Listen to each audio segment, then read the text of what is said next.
सबों को जय मसीह की आज की इस इबादत में आप सबका स्वागत है और मेरा विश्वास है आप बड़ी तैयारी के साथ वचन सुनने के लिए और परमेश्वर की आशीषों को पाने के लिए आज सुबह इकट्ठा हैं।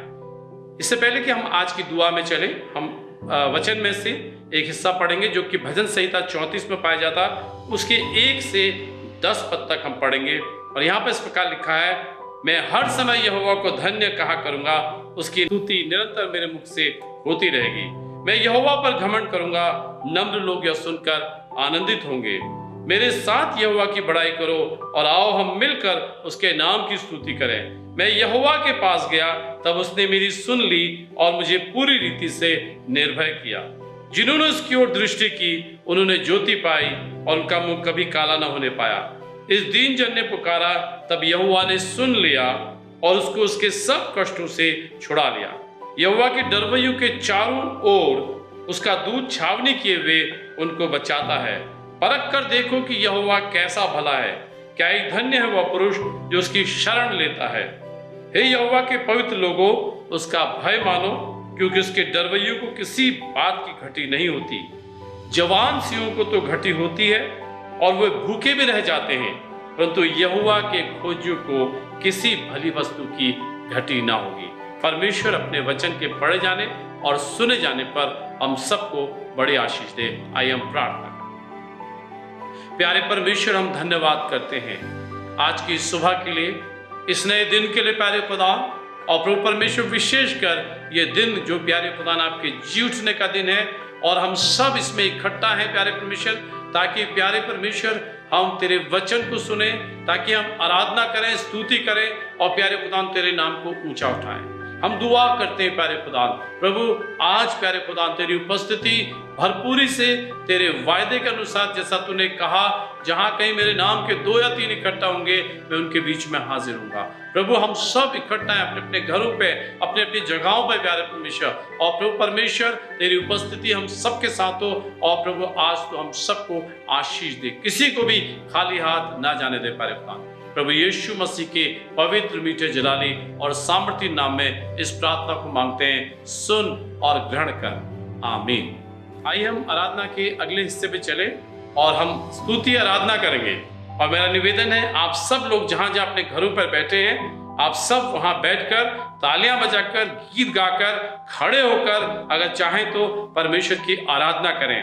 मैं निवेदन करूंगा, आज की जो टीम है जो हमें आराधना में लीड करेगी, आप मेहरबानी से सामने आए और गीतों के द्वारा, भजनों के द्वारा, स्तुति आराधना के द्वारा परमेश्वर की स्तुति और आराधना में सबको आगे ले चले। आमीन।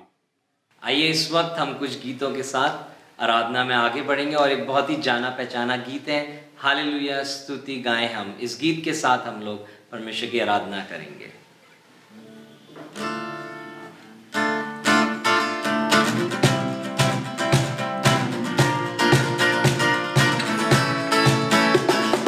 Hallelujah.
हम परमेश्वर की स्तुति निरंतर अपने होठों से करते रहें। और हम इसी के साथ एक और गीत गाएंगे, एक बहुत ही जाना पहचाना गीत। तेरे लहू के वसीले से होंगे पाप क्षमा, तेरी सलीब से यीशु पाते रोगी शिफा।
देर अपनी आंखों को बंद करते हुए प्रभु को धन्यवाद देंगे, क्योंकि उसका लहू सोने और चांदी से भी कीमती है, उसका लहू घोड़ों और रथों से भी कीमती है।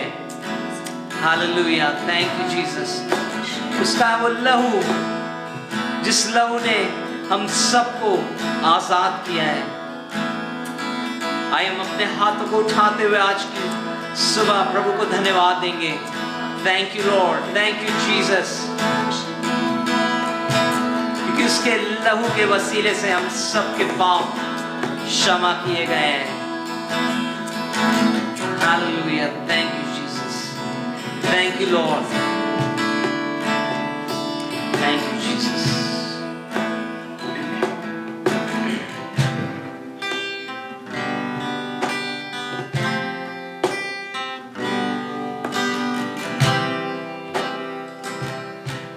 भलाई से तृप्त करता, सब बुराई से पाक करता, पाप क्षमा देकर हमें नव जीवन से भरता है वो। पाप क्षमा करते हैं, पाप क्षमा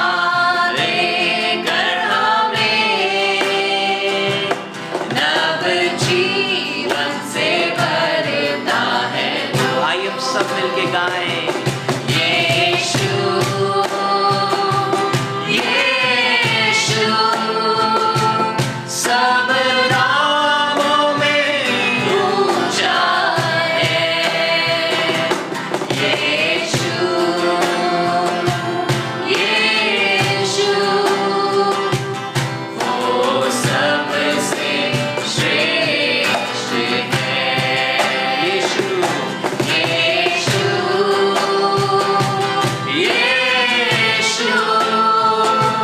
सब नामों में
श्रेष्ठ है।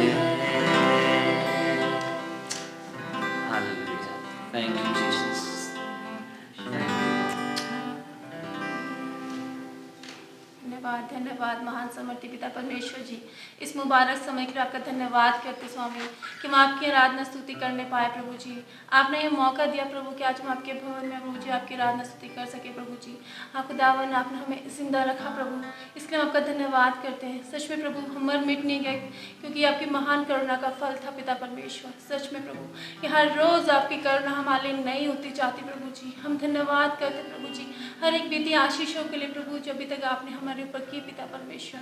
हमें कोई खूबी की कोई लियाकत नहीं थी मेरे पिता परमेश्वर, लेकिन प्रभु आपका अनुग्रह हमारे लिए काफ़ी है मेरे पिता परमेश्वर। मैं आपका धन्यवाद करती स्वामी कि पिछले पूरे हफ्ते आपने हमें से हर एक को संभाला प्रभु जी, हर एक के बाहर आने जाने में अपनी सहायता मदद करी प्रभु जी। और जब आपने हमें समय दिया प्रभु कि हम सब एक साथ मिल के प्रभु आपकी आराधना स्तुति करें प्रभु, आपके वचन से सुने प्रभु जी, हम आपका धन्यवाद करते पिता परमेश्वर। और जैसे आप चाहते प्रभु कि आपके बच्चे आपकी आराधना स्तुति करें, वैसे ही प्रभु हमें से हर एक जन प्रभु आपकी आराधना स्तुति करने पाए पिता परमेश्वर। हम देख रहे प्रभु कि कितने लोग प्रभु बीमार थे पिता परमेश्वर पिछले दिनों में प्रभु जी, आपने हर एक को संभाला प्रभु जी। सच में आपके लहू से हमें शिफा मिली पिता परमेश्वर। आपने अपना लहू पाया ताकि हम प्रभु पापों से छुटकारा पाए पिता परमेश्वर। उस लहू के लिए आपका धन्यवाद करते स्वामी। और प्रभु आपने हर एक को शिफा दी, हर एक की उनकी प्रॉब्लम से उभारा पिता परमेश्वर, आपका धन्यवाद करते प्रभु जी। आगे भी प्रभु विनती करते प्रभु, जिस प्रकार एक मुर्गी अपने बच्चों को हर समय पंखों तले छिपा के रखती प्रभु, हमें भी पिता परमेश्वर ऐसे संभाल के रखेगा पिता परमेश्वर। हम नहीं जानते प्रभु कि कौन किस मुसीबत में, परेशानी में, तकलीफ में पिता परमेश्वर, लेकिन हम जानते प्रभु कि आप हमारे जिंदा खुदावन है प्रभु, जो हमारी प्रार्थनाओं को सुन के उसका उत्तर हमें देते हैं खुदावन। इसलिए प्रभु हर एक की विनती प्रार्थना हम आपके समक्ष रखते पिता परमेश्वर, आप समय से उत्तर देकर उनको पूरा करिएगा पिता परमेश्वर। आगे के समय को प्रभु जब आपके वचन से सुनते प्रभु जी, हमें सुनने वाले कान दे और ग्रहण करने वाला हृदय दे पिता परमेश्वर, ताकि जो भी आपके बेटे प्रभु जी आपके वचन से बोलते हैं पिता परमेश्वर, वो हमारे जीवनों में 100 गुना फल लाए पिता परमेश्वर। हर एक बात के लिए धन्यवाद करते हैं और इस छोटी सी दुआ को आपके नाम से मांगते हैं, आमीन। हम प्रभु का धन्यवाद करते हैं इस अच्छी इबादत के लिए और इस अच्छी आराधना के लिए। और इसके बाद अब हम आज के ऑफरिंग लेंगे और ऑफरिंग के दौरान हम एक विशेष गीत सुनेंगे और आप लोग अपना ऑफरिंग अपने घरों पे कलेक्ट कर सकते हैं। उसके साथ ही साथ आप इसको ऑनलाइन भी भेज सकते हैं। प्रभु आपको आशीष दे। जो भी चाहूं तुझसे मांगू, कसरत की जिंदगी में तुझसे पाऊं, जो भी वादे किए तूने, वादों में सच्चा मैं हमेशा तुझको पाऊं, तेरी तसल्ली मेरा हूँ, तेरी वफाओं में बहूं, तू ही मेरा किनारा है, तू मेरा जोर है, तू मेरी कुव्वत है, मैं तुझ में सब कुछ कर सकता हूँ, तू मेरा जोर है, तू मेरी कुव्वत है, मैं तुझ में सब कुछ कर सकता हूँ।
हम परमेश्वर के वचन को सुनने के लिए अपने आप को तैयार करें। और मैं निवेदन करूंगा रेवरेंड इनोश खरात से कि वो सामने आकर प्रभु का वचन हमारे सामने जो प्रभु ने उनको दिया है उसे पेश करें। Thank you. आप सभी को जय मसीह की। मैं पिता परमेश्वर को धन्यवाद देता हूं। परमेश्वर ने एक और बार हम सभी को ये सुंदर अवसर दिया कि ऑनलाइन के द्वारा हम परमेश्वर की इबादत करें, आराधना करें। और मैं धन्यवाद देना चाहता हूं वर्शिप टीम का, जिन्होंने बहुत ही अच्छे रीति से हम सभी को परमेश्वर के नजदीक होने में अगुवाई किया। प्रभु हमारी टीम को बहुत इससे आशीष करे। मेरे प्रिय मित्रों, आज के मनन के लिए जो पाठ को मैंने चुना है, आप सभी को पवित्र धर्मशास्त्र से बिलाप की गीत उसका 3 अध्याय 22 पद से लेके 24 पद में मिल सकता है। बिलाप की गीत उसका 3 अध्याय 22 पद से लेके 24 पद के मध्य में मिलेगा। और मैं आपके मध्य में इस पाठ को मैं पढ़ना चाहूंगा। यहां इस प्रकार लिखा है, हम मिट नहीं गए, ये यहोवा की महाकरुणा का फल है, क्योंकि उसकी दया अमर है, प्रति भोर वो नई होती रहती है, तेरी सच्चाई महान है। मेरे मन ने कहा, यहोवा मेरा भाग है, इस कारण मैं उसमें आशा रखूंगा। प्रभु इस वचन को पढ़े और सुने जाने में हम सभी को बहुतायत से आशीष करे। मेरे प्रिय मित्रों, वचन को प्रवेश करने से पहले छोटी सी प्रार्थना करेंगे।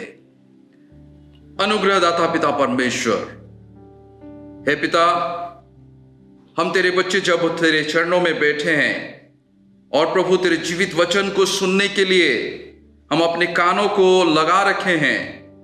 मैं विश्वास करता हूं प्रभु, आज मैं नहीं लेकिन प्रभु तू हम सभी से बातचीत करने जा रहा है।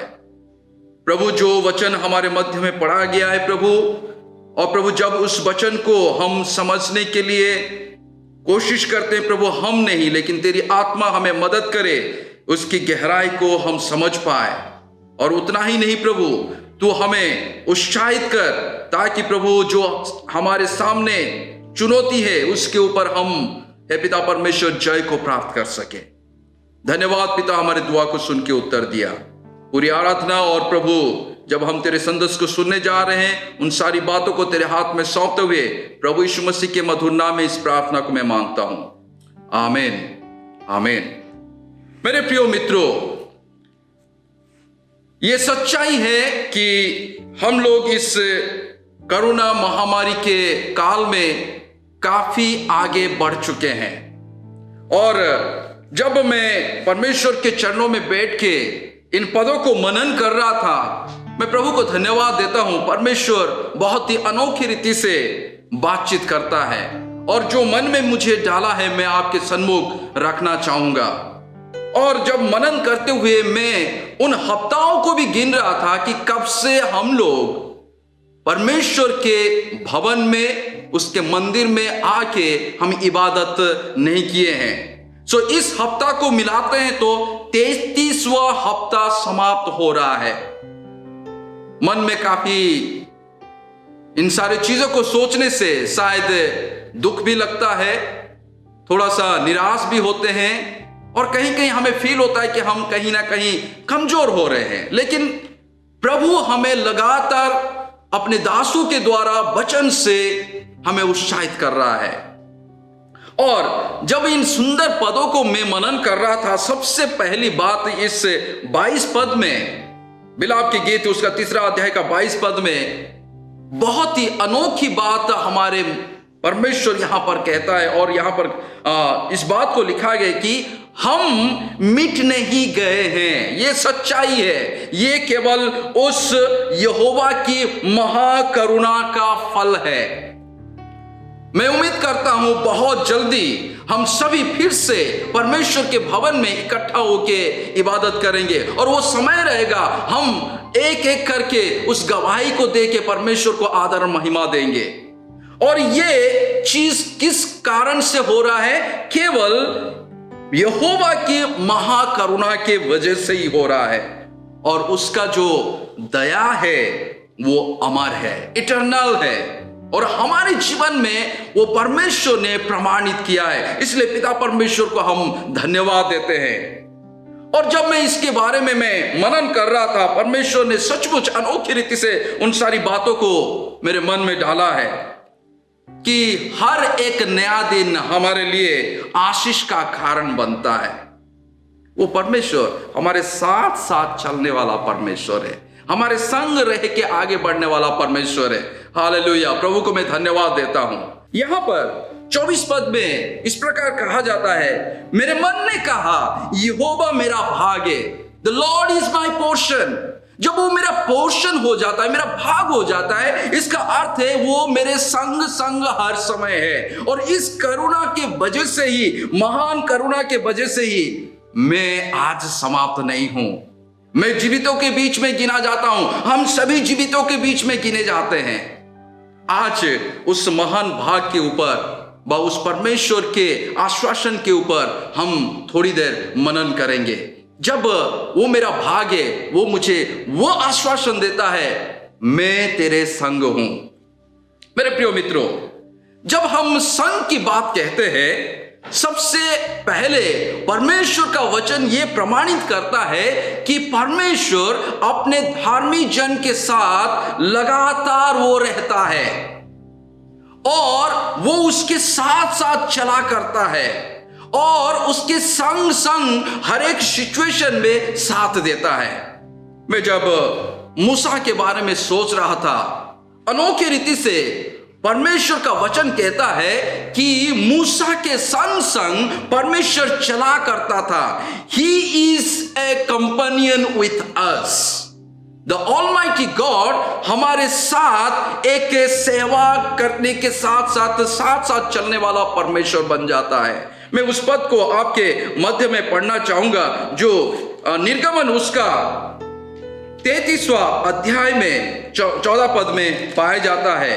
और वहां पर इस प्रकार लिखा है, यहोवा ने कहा मैं आप तेरे साथ चलूंगा। वो एश्योरेंस जो है, वो आश्वासन जो है, वो परमेश्वर वही आश्वासन आज मुझे और आपको दे के कह रहा है कि मैं तेरे साथ चलूंगा और तुझे विश्राम दूंगा। मेरे प्रिय मित्रों, अद्भुत बात है। सबसे पहले ही इज आवर कंपानियन, वो हमारे साथ साथ चलने वाला परमेश्वर है। कौन चलता है साथ साथ?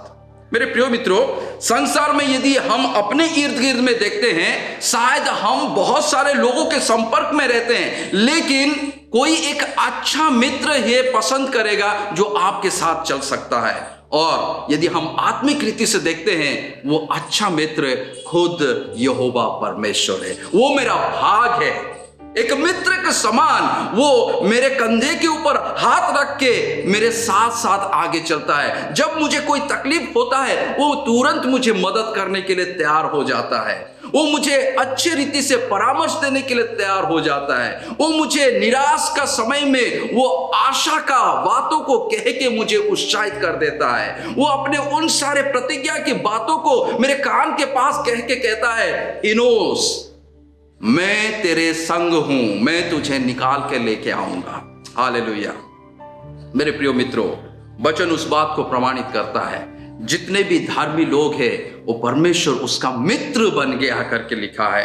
इस समय एक और पद को हम देख सकते हैं जो परमेश्वर अब्राहम को उस बात को कहता है, अब्राहम के साथ उस संबंध को बनाया है। वो एश्योरेंस परमेश्वर आज हमें और आपको दे के कहता है, जो याकूब की पत्री उसका दूसरे अध्याय का 23 पद में पाया जाता है। याकूब की पत्री उसका दूसरे अध्याय का 23 पद में पाया जाता है, जो अब्राहम के लिए खुद परमेश्वर ने कहा है।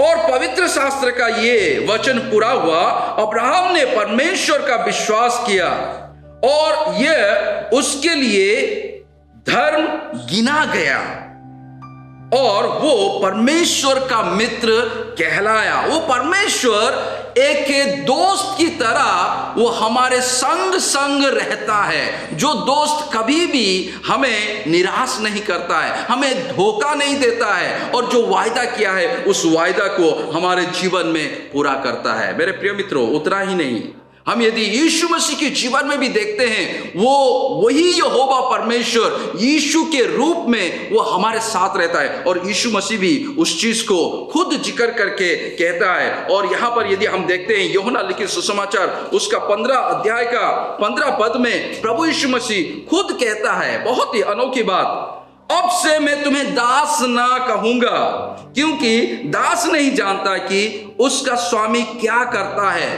परंतु मैंने तुम्हें मित्र कहा है, क्योंकि मैंने जो बात अपने पिता से सुनी वे सब तुम्हें बता दी है। हालेलुया। वो प्रभु यीशु मसीह हम सभी को एक क्लोज फ्रेंड की तरह कंसीडर करते हैं, और वो उस चीज को भी दर्शाते हैं, जताते हैं और कहते हैं कि मैं तुम्हें कभी भी, मैं एक मालिक हूं या तुम मेरे नौकर हो, उस रीति के संबंध को मैं कभी भी क्रिएट नहीं करता हूं, लेकिन एक अच्छा मित्र की तरह मैं अपने जीवन में लेके आगे बढ़ने के लिए चाहता हूं। तुम मेरे अच्छे मित्र हो। मेरे प्रियो मित्रों, वो प्रभु यीशु मसीह हमारा एक अच्छा मित्र है। वो सुंदर गाना भी हम सभी जानते हैं, what a friend we have in Jesus. सचमुच वो एक अच्छा मित्र है। और सबसे बड़ी बात क्या है, यहां पर प्रभु यीशु मसीह साफ रीति से कहता है, यदि कोई नौकर होता या यदि कोई दास होता, शायद मैं उन सारी बातों को तुमसे बताता नहीं, लेकिन क्योंकि तुम मेरे मित्र हो, इसी कारण जो भी मेरे स्वर्गीय पिता मुझे बताते हैं उन सारी बातों को मैं तुम्हें बता देता हूं। What a great portion we have in our life. That is the Lord Jesus Christ. वो हमारा भाग्य मेरे प्रिय मित्रों, जैसे कि हमने बिलाप की उस गीत में हमने पढ़ा है, वो मेरा भाग्य। मेरा मन कहता है कि यहोवा ही मेरा भाग्य। मेरा मन कहता है वो प्रभु यीशु मसीह ही मेरा भाग्य, जिसके वजह से जो भी परमेश्वर कहना चाहता है मुझसे, वो मेरे से डायरेक्ट बातचीत करता है। हालेलुया। मेरे प्रिय मित्रों, आज परमेश्वर आपका भाग्य, आपका पोर्शन है। यीशु मसीह आपका प्रिय मित्र है, और वो सारी बातों को आपसे कहना चाहता है, करना चाहता है। आगे की बात को देखते हैं। जब वो मेरा भाग्य, वो मेरा हेल्पर है। He is my helper. इसीलिए प्रभु यीशु मसीह जब इस संसार में था, जब वो स्वर्ग में जा रहा था, जाने से पहले अपने शिष्यों को, अपने चेलों को एक वायदा करके गया कि मैं तो जा रहा हूं, लेकिन मेरे पीछे पीछे मैं तुम्हारे लिए एक सहायक को भेज दूंगा, जो हर क्षण में तुम्हारे साथ साथ रहेगा। और वो कौन है? वो केवल पवित्र आत्मा है। हालेलुया। उस बात को हम लोग पढ़ सकते हैं यूहन्ना लिखित सुसमाचार उसका 15 अध्याय का 26 पद में। यहां पर लिखा है, प्रभु यीशु मसीह इस चीज को कहते हैं, परंतु जब वो सहायक आएगा, मतलब पवित्र आत्मा जब आएगा, जिससे मैं तुम्हें तुम्हारे पास पिता की ओर से भेजूंगा। और वो आत्मा कहां से आता है? स्वयं स्वर्ग से, पिता परमेश्वर की तरफ से। इसका मतलब वो खुद पवित्र आत्मा, खुद परमेश्वर है, प्रभु यीशु मसीह है। और क्या कहता है? अर्थात सत्य का आत्मा जो पिता की ओर से निकलता है, तो वो मेरी गवाही देगा। वो जो पवित्र आत्मा हमारे सहायक की रीति से परमेश्वर ने भेजा है, आज के समय में हमारे हरेक के परिस्थिति के समय में, वो क्षण क्षण में हमारे साथ रहता है। वो आत्मा हमारे इस मन मंदिर में बैठ के हमें अगुवाई करता है कि मेरे प्रिय बेटा, मेरे प्रिय बेटी, मैं तेरे संग हूं। हालेलुया। वो मेरा भाग्य है, वो मेरा पोर्शन है। मेरे प्रिय मित्रों, कितनी अनोखी बात है कि उस परमेश्वर का जो आश्वासन है आज भी जीवित है, और कहता है मैं तुम्हारा पोर्शन बनने के लिए तैयार हूं। जैसे बिलाप गीत में पाया जाता है ना, और वहां पर लिखा है, मेरा मन कहता है तू मेरा पोर्शन है। क्या आज उस बात को मैं कह सकता हूं? हाँ, मेरा परमेश्वर ही मेरा पोर्शन है। मेरे प्रिय मित्रों, वो संग संग चलने वाला परमेश्वर, he is our companion, he is our friend, he is our helper, he is our portion. प्रभु हमें मदद करे इसकी गंभीरता को और अच्छे से समझने के लिए। और जैसे कि हमने उस पद में भी पढ़ा जो मूसा के बारे में लिखा गया, मैं तेरे संग संग चलूंगा और उसके साथ साथ मैं तुम्हें विश्राम दूंगा। जब वो मेरा पोर्शन बन जाता है, वो परमेश्वर मुझे आश्वासन देता है कि मैं तुम्हें स्वर्गीय विश्राम देना चाहता हूं। यह सच्चाई है। अभी हमारे इर्द गिर्द में जिस प्रकार से परिस्थिति बना है, केवल यहां पर ही नहीं है, पूरे संसार में हम लोग बेचैन हो चुके हैं, परेशान हो चुके हैं। लेकिन प्रभु कहता है तुम्हारा सारा बोझ, तुम्हारा सारा चिंता की बात तुम मेरे पास लेके आओ, मैं तुम्हें विश्राम दूंगा। उस सुंदर पद को मैं आपके मध्य में पढ़ना चाहूंगा जो बहुत ही सुपरिचित है। और मत्ती लिखित सुसमाचार उसका 11 अध्याय का 28 पद मुंह जुबानी भी हम सभी को याद है, और मैं आपके मध्य में उस पद को वचन से ही खोल के मैं पढ़ना चाहूंगा। यहां इस प्रकार लिखा है, हे सब परिश्रम करने वालों और बोझ से दबे हुए लोग मेरे पास आओ, मैं तुम्हें विश्राम दूंगा। उस दिन खुद यहोवा परमेश्वर मूसा को इसी बात को कहा कि मैं तुम्हें विश्राम दूंगा। और यहां पर प्रभु यीशु मसीह आज हमसे भी इसी चीज को कहता है, मैं तुम्हें विश्राम दूंगा, तुम कभी भी परेशान मत हो। लेकिन कभी कभी हमारे समाज में व हमारे मध्य में हम ऐसे लोगों को पाए जाते हैं, हम अपना बोझ किसी को देना नहीं चाहते हैं। हम खुद उस बोझ को लेते हुए चलने के लिए कोशिश करते हैं और वहां पर हम थक जाते हैं। मैं एक छोटा सा उदाहरण आपके मध्य में देना चाहूंगा। एक बार एक व्यक्ति अपने कंधे के ऊपर कुछ भार को लेके चल रहा था और काफी दूर वो चल के थके मंदे आगे बढ़ रहा था, तो देखा उसके सामने एक बहुत बड़ी चढ़ाई भी है। और जब चढ़ाई आया उसको लगा कि मुझे शायद मुश्किल होगा चढ़ने के लिए।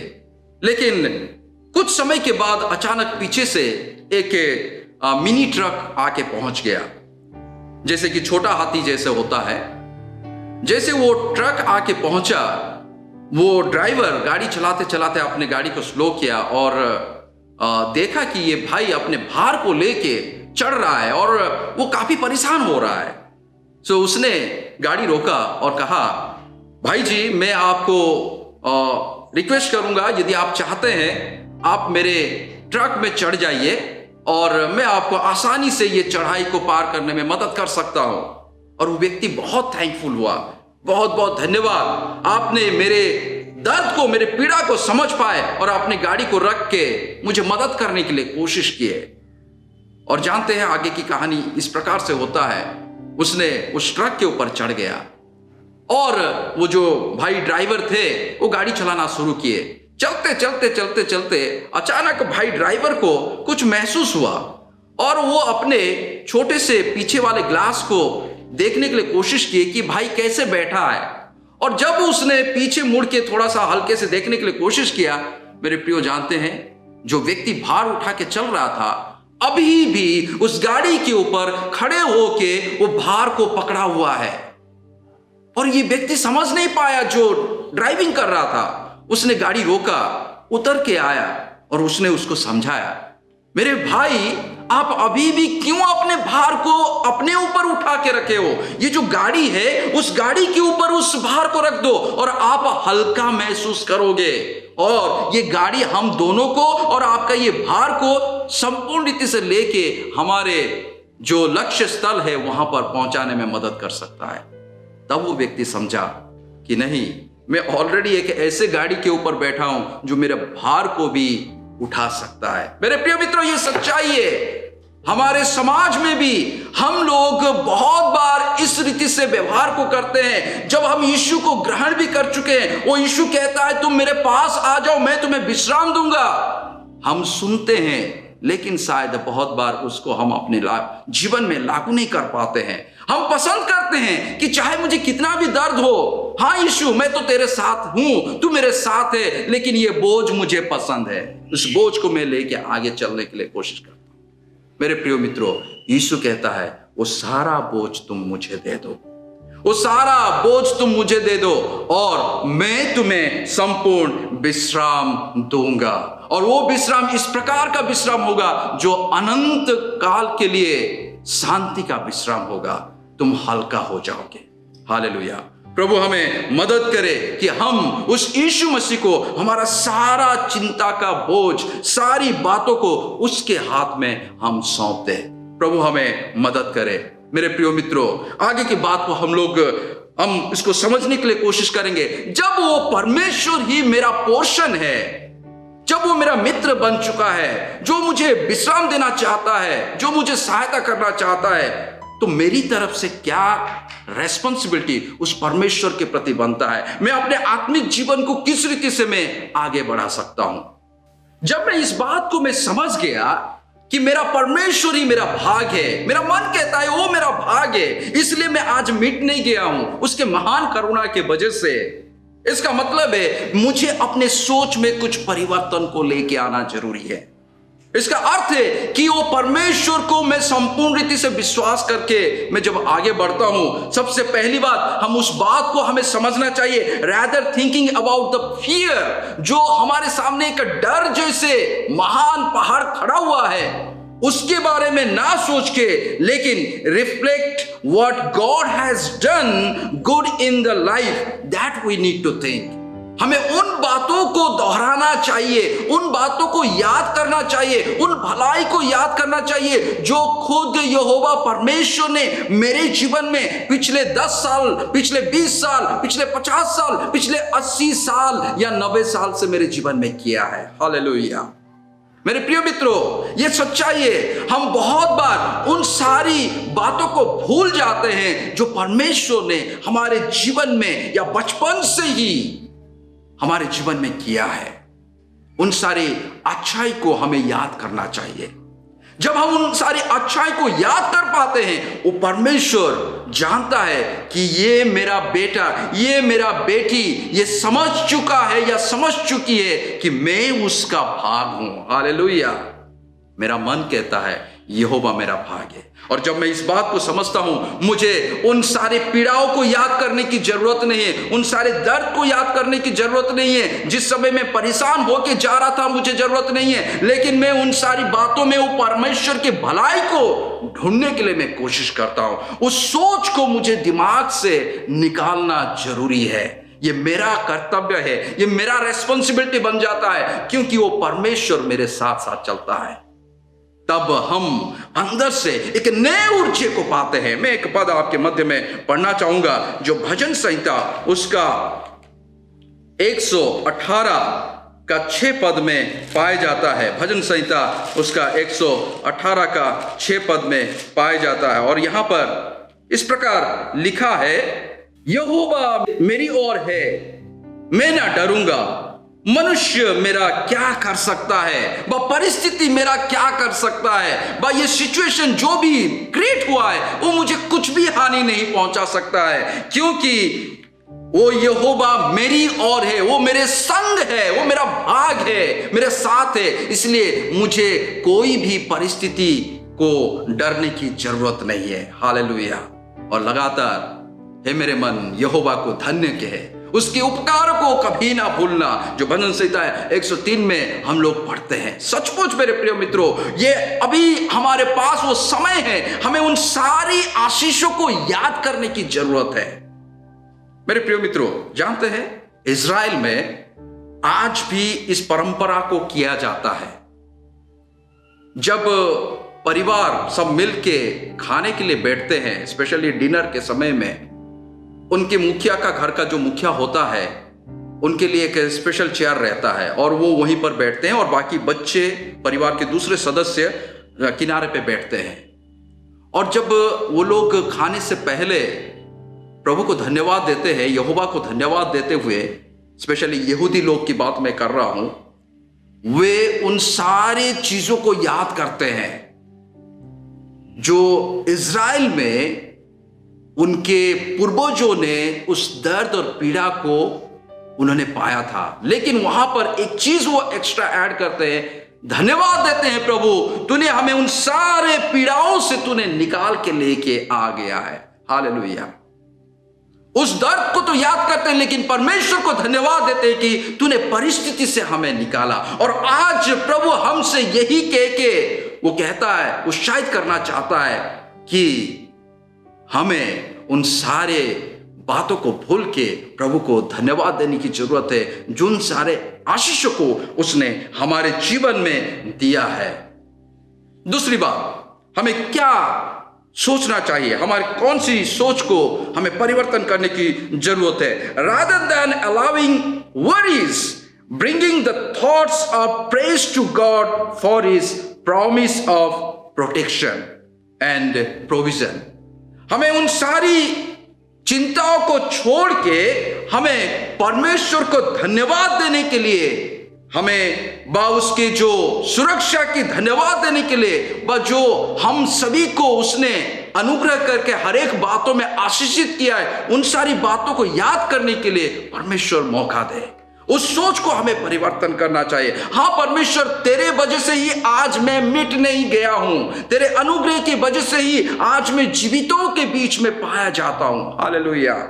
भजन संहिता 121 और उसका पहला 2 पद बहुत ही सुपरिचित पद है, लेकिन प्रभु बार बार हमें कह के हमें उत्साहित करता है। और ये क्या लिखा है कि मैं अपनी आंखें पर्वतों की ओर लगाऊंगा, मुझे सहायता कहां से मिलेगी? मुझे सहायता यहोवा की ओर से मिलती है, जो आकाश और पृथ्वी का करता है। हाँ मेरे प्रिय मित्रों, वो सुरक्षा केवल यहोवा की तरफ से आता है। हमारे सारी जरूरतों की चीजें जो हमें मिलता है वो केवल यहोवा की तरफ से ही मिलता है। हमें उन सारी बातों को याद करना की जरूरत है कि हाँ, मुझे किसी बात की चिंता करने की जरूरत नहीं, क्योंकि मेरा हाथ मेरे परमेश्वर के हाथ में सुरक्षा है। हो सकता है हम पिछले बहुत हफ्ते मिल नहीं पा रहे हैं, हमें कहीं ना कहीं निराश की बातें आता है, लेकिन प्रभु उत्साहित करता है कि मैं उन सारे समय में भी तुझे मदद किया है, तेरी सारी जरूरतों को पूरा किया है। हालेलुया। प्रभु को धन्यवाद हो। वो परमेश्वर के जो वायदा है वो हमें एक नया ऊर्जा हमारे आत्मिक जीवन में दे देता है। उसके साथ साथ एक और पद को मैं पढ़ना चाहूंगा जो भजन संहिता 91 का 11 पद में पाया जाता है। वो परमेश्वर कितना उत्तम और कितना भला परमेश्वर है। और यहाँ पर वो कहता है, क्योंकि वो अपने दूतों को तेरे निमित्त आज्ञा देगा कि जहां कहीं तू जाए वो तेरी रक्षा करेगा। He is our provider, at the same time he is our protector। वो सुरक्षा देने वाला परमेश्वर है। मेरे प्रिय मित्रों, स्वर्गदूत कैसे आते हैं? हम कभी कभी सोचते हैं शायद एक सफेद कपड़ा पहनने वाला या पंख लगा होगा, अचानक कोई आके खड़ा होगा, तब जाके वो स्वर्गदूत होता है। मेरे प्रिय मित्रों, परमेश्वर हमारे ही मनुष्य के मध्य से ही वो दूत को खड़ा करता है। जानते हैं, जब आप कहीं पर परेशान हो रहे हैं, अंधेरे रात है, आप कहीं जाना चाहते हैं, नहीं जा पा रहे, और अचानक कोई व्यक्ति पीछे से आके आपको कहता है, भाई साहब मैं आपको मदद करूंगा वहां तक पहुंचाने के लिए। प्रभु उस रीति से दूतों को खड़ा करता है हमारे मध्य में, और वो हमें सुरक्षा भी देता है। हम परेशान हो रहे हैं कोर्ट कचहरी में, हम परेशान हो रहे हैं पड़ोसी से, हम परेशान हो रहे हैं किसी एक पुलिस वालों से, हम परेशान हो रहे हैं किसी एक सरकारी के कागजात के काम के वजह से। परमेश्वर इन सारे मध्य में किसी को खड़ा करता है और कहता है, वो मदद इसके द्वारा मैं तेरे पास पहुंचाऊंगा, मैं तुझे सुरक्षा दूंगा, तेरे सारे केस को रफा दफा कर सकता हूं, सब निपटा सकता हूं। वो महान परमेश्वर है, वो प्रभु तैयार करता है। और इस पद में लिखा है, मैं उन स्वर्गदूतों को आज्ञा देता हूं, वो जाके तुम्हारी मदद करे। मेरे प्रिय मित्रों, हमें उन सारी चिंताओं को याद करने की जरूरत नहीं, लेकिन प्रभु को धन्यवाद देना चाहिए कि वो परमेश्वर जो मेरा प्रोवाइडर है, वो परमेश्वर जो मेरा प्रोटेक्टर है, वो मेरे भाग्य में है, इसीलिए वो सब कुछ मुझे देता है। हालेलुया। तीसरी बात को यहां पर हम समझने के लिए कोशिश करेंगे, जो हमारे सोच को बदलना जरूरी है। rather than dwelling on potential emergency, bringing the thought the future is in God's hand। कभी कभी हम उन सारी चीजों को सोच लेते हैं कि ये शायद मेरे द्वारा हो सकता है, या मेरे जितने भी फ्रेंड सर्कल है उनके द्वारा हो सकता है, उसको ना सोचते हुए हमें तुरंत उस बात को हमारे दिमाग में डेवलप करना चाहिए, बैठा देना चाहिए कि मेरा परमेश्वर के हाथ में मेरा जीवन सुरक्षित है। हाँ मेरे प्रिय मित्रों, वो परमेश्वर ही हमारा सुरक्षा का गढ़ है। और बहुत जल्दी हम उन सारी बातों को, जब कलीसिया में हम लोग इकट्ठा होएंगे, हम उस परमेश्वर के आदर देते हुए, हम लोग उसके नाम को ऊंचाई करते हुए हम गवाही को जरूर देंगे, क्योंकि परमेश्वर जो कहता है वो पूरा करता है, वो कभी भी हटने वाला परमेश्वर नहीं है। इसलिए यिर्मयाह नबी की किताब उसका 29 अध्याय का 11 पद में इस प्रकार लिखा है, बहुत ही अच्छा पद जब हम इसको पढ़ते हैं, यहां साफ रीति से परमेश्वर कहता है, क्योंकि यहोवा की ये वाणी है कि जो कल्पनाएं मैं तुम्हारे विषय करता हूं उन्हें मैं जानता हूं। आज जो परिस्थिति हमारे इर्द गिर्द में बना हुआ है वो परमेश्वर के नॉलेज में है, वो परमेश्वर को पता है। लेकिन यहां पर क्या कहता है, वे हानि की नहीं परंतु कुशल की है।